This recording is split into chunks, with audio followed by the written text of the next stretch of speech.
Najua watu wengi mpaka leo bado wanategemea yale makufuli yao ndio yawe ulinzi wa mageti yao na nyumba yao kwa ujumla.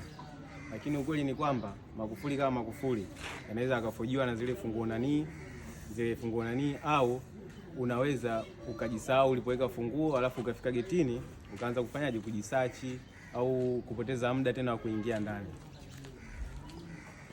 Ndio maana sasa kuepukana na hizo mambo, mteja wetu huyu amefika leo tuje kumfungia gate motor system kwenye hili gate lake ili motor ilipesi ya mambo ya kufuli. Kwa maana tukishafunga motor hapa hivi masuala ya kuanza kufungua meka wapi yatakopo hayapo. Kwa sababu gani? Atakuwa anatumia tu simu yake kufungua gate.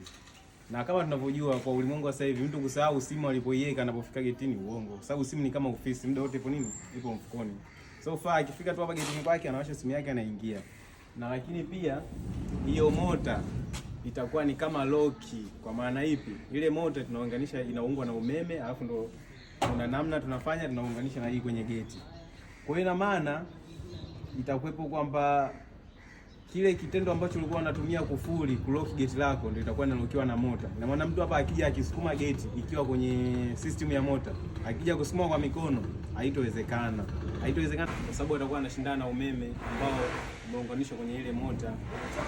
Ila sasa kuelewa vizuri namna ya mota inavolock geti lako kwenye video ya pili tutapiga video ya pili kisha tutakuonesha. Hapa ndo tumefika mwanzo. Kwa sababu hata mota yenyewe hatujaifunga. Kwa hiyo hapo huwezi kuelewa. Ila tukishaifunga mota tutakuonesha jinsi mota inavolock ile geti. Kama mtu akija kusukuma kwa mkono haitowezekana. So video ya pili tutakuonesha tu.